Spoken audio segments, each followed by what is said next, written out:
Hi friends, அனைவருக்குமே வணக்கம். So இந்த வீடியோவில் நம்ம எதை பற்றி பார்க்க போகிறோம் அப்படின்னு பார்த்தீங்கன்னா, அனைவருமே எதிர்பார்த்துட்டு இருக்க இந்த தங்க நகைக்கடன் வாங்கியவர்களுக்கு வந்த ஒரு அவசர அறிவிப்பாக திடீர்னு வந்து பார்த்தீங்கன்னா புதிய ரூல்ஸ் வந்து பார்த்தீங்கன்னா ஆர்பிஐ வந்து கொண்டு வந்திருக்காங்க. இந்த நிலையில் மக்களுக்கு பெரும் அது ஒரு அதிர்ச்சி அளிக்கக்கூடிய ஒரு விதிமுறைகளாக தான் பார்த்தீங்கன்னா, இப்போ ஆர்பிஐ வந்து ரிசர்வ் பேங்க் வந்து பார்த்தீங்கன்னா கொண்டு வந்திருக்காங்க. இந்த விதிமுறையை பற்றி தான் இந்த வீடியோவில் நம்ம முழுமையாக பார்க்க போகிறோம். அதுக்கு முன்னாடி நம்ம சேனலுக்கு வந்து இப்போ தான் நீங்கள் முதல் முறையாக வந்திருக்கீங்க அப்படின்னா மறக்காமல் நம்மளுடைய சேனலை சப்ஸ்கிரைப் பண்ணி சப்போர்ட் பண்ணுங்கள். வாங்க வீடியோக்குள்ளே போகலாம். இந்த விதிமுறையின் பிரகாரம் பார்த்தீங்கன்னா வருகின்ற 1/6/2005 முதல் பார்த்தீங்கன்னா இந்த நகைக்கடன் வாங்கியவர்களுக்கெல்லாம் அவசர அறிவிப்பு திடீர் ஒரு மாற்றம் கொண்டு வந்திருக்காங்க. சொல்லப்போனால் இந்த விதிமுறையின் அடிப்படையில் தான் இதுக்கு மேலே வந்து தங்க நகைக்கடன் நீங்கள் வாங்க முடியும் அப்படின்றத ஆர்பிஐ வந்து பார்த்தீங்கன்னா புதிய சிக்கலை வந்து கொண்டு வந்திருக்காங்க. பார்த்தீங்கன்னா தங்க நகைக்கடன் பெற ஆர்பிஐ புதிய விதிகளை வந்து வெளியிட்டுள்ளது. அதன்படி தங்க நகைக்கடன் வாங்குவோர்கள் நகைக்கு நீங்கள் தான் உரிமையாளர் என்ற ஆதாரத்தை நீங்கள் வந்து கொண்டு வரணும். பார்த்தீங்கன்னா நீங்கள் தான் உங்களுடைய தங்கம் தான் அப்படின்றத ஒரு ஆதாரம் நீங்கள் வந்து கொண்டு வந்தால் மட்டுமே தான் நீங்கள் தங்க நகைக்கடன் வந்து நீங்கள் வந்து பெற முடியும். அதே மாதிரி ஒரு நபர் வந்து பார்த்தீங்கன்னா ஒரு கிலோ வரைக்கும் தான் மட்டும் நீங்கள் அடகு வைக்க முடியும். அதே மாதிரி தங்க நகையில் மதிப்பில் 75% மட்டுமே தான் உங்களுக்கு வந்து தங்க நகைக்கடன் வந்து உங்களுக்கு வந்து வழங்கப்படும் அப்படின்ற ஒரு புதிய ரூல்ஸாகவும் கொண்டு வந்திருக்காங்க. அதே மாதிரி நீங்கள் வழங்கும் நகை 22 கேரட்டுக்கு மேலே வந்து இருக்கணும். அதுக்கு கீழே இருந்துச்சு அப்படின்னா இது வந்து பார்த்தீங்கன்னா அதற்கு மேல் இருக்க வேண்டும். இந்த புதிய அறிவிப்பால் நகைக்கடன் பெறுவதில் ஒரு மிகப்பெரிய சிக்கல் வந்து ஏற்பட்டுள்ளது. அது கீழே வந்து இருந்தது அப்படின்னா நீங்கள் வந்து பெறத்துக்கான வாய்ப்பு தங்க நகைக்கடன் வந்து பெற முடியாது அப்படின்ற மாதிரி ஆர்பிஐ வந்து புதிய ரூல்ஸ் வந்து இப்போ கொண்டு வந்திருக்காங்க. இந்த ரூல்ஸின் பிரகாரம் தான் பார்த்தீங்கன்னா கந்து வண்டி போல தான் மக்களை வந்து இப்போ நடத்தக்கூடிய நிலை வந்து உருவாகியிருக்கு. சில தங்கத்தை பொறுத்தளவுக்கு அவசர வேலைக்காக தான் வந்து பார்த்தீங்கன்னா மக்கள் ஏழை எளிய மக்கள் அனைவருமே பயன்பெறு விதமாக இந்த தங்க நகை கடன் வந்து பேங்கின் மூலமாகவும் அதே மாதிரி ஆர்பிஐ கீழே இயங்கும் அனைத்து வங்கியின் மூலமாக தங்க நகை கடன் வந்து பார்த்தீங்கன்னா வைத்து அனைத்து மக்களும் பார்த்தீங்கன்னா பெற்று பயன்பெறும் விதமாக அவசர தேவைக்காக இந்த தங்க நகையை வந்து வைத்து வாங்குறாங்க. இருந்தாலுமே இந்த ரூல்ஸின் பிரகாரம் தான் வைக்கணும் அப்படின்றத இப்போ வந்து பார்த்தீங்கன்னா ஆர்பிஐ புதிய ரூல்ஸ் வந்து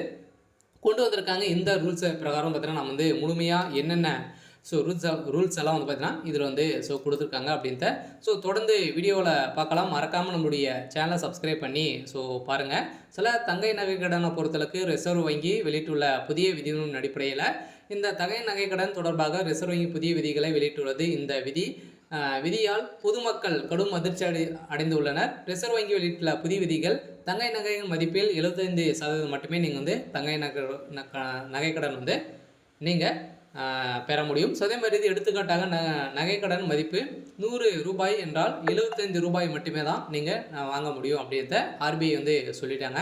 அடுத்ததாக தங்கை நகை கடன் பொறுத்தளவுக்கு வாங்குவர்களுக்கு நகைக்கு நீங்கள் தான் உரிமையாளர் என்ற ஆதாரத்தையும் நீங்கள் கொண்டு வரணும் அப்படின்றத அவங்க வந்து சொல்லிட்டாங்க.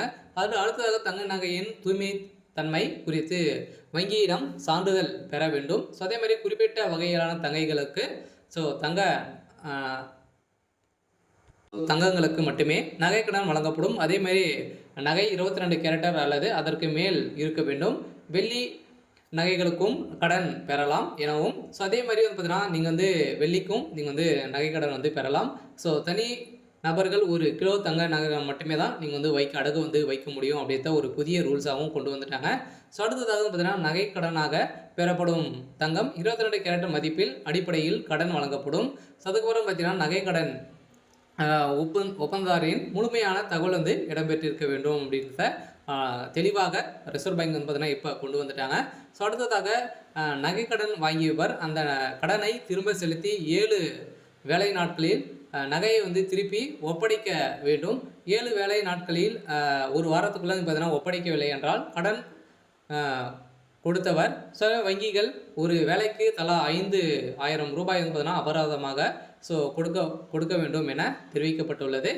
இந்த நிலையில் தான் பார்த்தீங்கன்னா ஒரு புதிய ரூல்ஸ் கொண்டு வந்திருக்கக்கூடிய நிலையில் இந்த ரூல்ஸுக்காக வந்து பார்த்தீங்கன்னா அனைவருமே பெரும் மக்கள் வந்து அவதிப்படும் நிலைமை தான் இப்போ உருவாயிருக்கு. இந்த நிலைக்கு என்ன பதில் வந்து சொல்ல போகிறாங்க அப்படின்னு தான் ஒரு பெரிய கேள்வியாகவே இருந்திருக்கு. இந்த கேள்வியின் பிரகாரம் பார்த்தீங்கன்னா, தங்கை நகைக்கடனை பொறுத்தளவுக்கு இதுக்கு மேல வந்து மக்களை அடிமைப்படுத்தும் விதமாக தான் இப்போ வந்து நடந்துட்டு இருக்கு. இருந்தாலுமே இந்த ரூல்ஸ் வந்து பார்த்தீங்கன்னா, வருகின்ற 1/6/2025 முதல் இந்த தங்கைக்கடன், நகைக்கடன் வாங்குபவர்களுக்கு ஒரு அவசர அறிவிப்பு, திடீர்னு ஒரு மாற்றமாக தான் இப்போ கொண்டு வந்திருக்காங்க. நீங்க வாங்கியிருக்கீங்க அப்படின்னா, வாங்க போறீங்க அப்படின்னா, இந்த ரூல்ஸ் எல்லாம் வரப்போது வந்து பார்த்தீங்கன்னா, இப்போ வந்து இந்த ரூல்ஸ் வந்து வரப்போகுது. மக்களை அனைவருமே பெரும் உஷாராக வந்து இருங்க. நம்மளுடைய பொருட்களை வந்து வைத்து பொருட்களை வந்து பணம் வாங்குவதற்காக இந்த பெரிய ரூல்ஸ் எல்லாம் வந்து பார்த்தீங்கன்னா, கொண்டு வந்திருக்காங்க.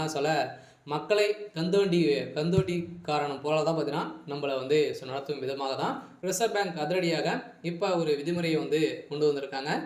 இந்த விதிமுறையின் பிரகாரம் பார்த்தீங்கன்னா, நகை கடனை பொறுத்தளவுக்கு இதுக்கு மேலே வங்கியின் மூலமாக வைக்கக்கூடிய நகைகள், அதே மாதிரி வந்து பார்த்தீங்கன்னா, நிறைய விதமான ரூல்ஸுகள்லாம் வந்து கொண்டு வந்திருக்காங்க. அனைத்து ரூல்ஸுக்கும் நீங்கள் வந்து கடைப்பிடித்தால் மட்டுமே தான் நம்மளுடைய நகையை வந்து வைத்து பணம் வந்து பெற முடியும். நம்மளுடைய நகைன்றத எப்படி வந்து நம்ம வந்து ஆதாரத்தை வந்து கொண்டு போகணும். பார்த்தீங்கன்னா, ஆதாரம் நம்மக்கிட்ட வந்து நம்மளுடைய நகை தான் அப்படின்றத ஆதாரம் வந்து இல்லை அப்படின்னா நம்மளுடைய நகையை வந்து வாங்க முடியாது. ஆதாரம் நம்ம எங்கே வாங்கணும் அப்படின்னா, இப்போ புதிய ரூல்ஸ் வந்து கொண்டு வந்திருக்காங்க இல்லையா? இப்போ நகைக்கடன் நம்ம வந்து நகைக்கடன் வந்து வாங்க போகிறோம். அதில் வந்து பார்த்தீங்கன்னா, வரக்கூடிய நம்மளுடைய நகை தான் நம்மளுடைய ரிஜிஸ்ட்ரேஷன் வந்து இதே மாதிரி தான் நடக்கும்னு சொல்ல முடிய பேர், சொல்ல முடிய ஆதார் கார்டு அனைத்துமே கொடுத்து நம்ம வந்து பார்த்தீங்கன்னா, ரிஜிஸ்ட்ரேஷன் வந்து நம்ம பண்ணுற மாதிரி வந்து இருக்கும். நம்மளுடைய நகை வந்து விற்றோம் அப்படின்னா, அந்த யார் வந்து வாங்குறாங்களோ அவங்களுடைய பேர் வந்து மாறிடும். இது மாதிரி தான் இப்போ வந்து சொத்துக்கள் வாங்குற மாதிரி தான் பார்த்தீங்கன்னா, நம்மளே இப்போ நகைக்கடன் வந்து வாங்குற மாதிரி வந்து இருக்க போகுது. இந்த ரூல்ஸ் வந்து ஒரு நல்ல முறையாக கூட வந்து இருக்கலாம். ஏன் அப்படின்னு பார்த்தீங்கன்னா, சில பேரால் நகையை வந்து தொலைத்து விட்டு இப்போ வந்து நிறைய திருட்டுகள் வந்து நடக்குது இல்லையா? இதை வந்து குறைப்பதற்காக தான் இந்த நல்ல விஷயங்கள்லாம் பார்த்தீங்கன்னா, இந்த நிறுவனம் ஆர்பிஐ வந்து பார்த்தீங்கன்னா கொண்டு வந்திருக்கும் அப்படின்றத இப்போ சொல்லியிருக்காங்க. இருந்தாலுமே இது வந்து மக்களுக்கு ஒரு மிக நல்ல திட்டங்களாகவும் இருக்கலாம். தீமை திட்டங்களாக கூட வந்து இருக்கலாம். ஏன் அப்படின்னு பார்த்தீங்கன்னா, தீமைன்னு பொறுத்தளவுக்கு வந்து பார்த்தீங்கன்னா, உன்னுடைய நகையை பொறுத்தளவுக்கு அவசரத்துக்கு வைக்கக்கூடிய இடம் வந்து இல்லை அப்படின்றத தான் இப்போ தெரிய வந்திருக்கு. இருந்தாலுமே இந்த அறிவிப்பு விரைவில் வந்து அமலப்படுத்த போகிறாங்க. வருகின்ற ஜூன் 1ஆம் தேதியிலேருந்து நம்மளுக்கு இந்த அறிவிப்பு செயல்படும் அப்படின்றத ஆர்பிஐ வந்து பார்த்தீங்கன்னா, ரிசர்வ் பேங்க் வந்து அதிரடியாக உத்தரவு போட்டிருக்காங்க. அனைத்து வங்கிகளும் இது கீழே இயங்கக்கூடிய அனைத்து வங்கிகளும் அதே மாதிரியான பார்த்தீங்கன்னா, நகைக்கடன் இது மாதிரி அடுக்கு கடை வந்து வைத்திருக்காங்க இல்லையா? அனைத்து ரூல்ஸும் வந்து பார்த்தீங்கன்னா, இதில் வந்து மாறப்போகுது. அனைவருக்குமே ஒரு அதிர்ச்சி அளிக்கக்கூடிய ஒரு சம்பவமாக தான் வந்து பார்த்தீங்கன்னா, இப்போ தங்கைக்கடன், நகைக்கடன் வாங்கியவர்களுக்கு அறிவிப்பு வந்து வந்திருக்கு. இருந்தாலுமே என்ன நடக்க போகுது அப்படின்றத நம்ம வெயிட் பண்ணி பார்க்கலாம். இது மாதிரி அறிவிப்புகளாக நீங்கள் வந்து தெரிஞ்சுக்கணும் அப்படின்னா, மறக்காமல் நம்மளுடைய சேனலை சப்ஸ்கிரைப் பண்ணி சப்போர்ட் பண்ணுங்கள். தேங்க்யூ.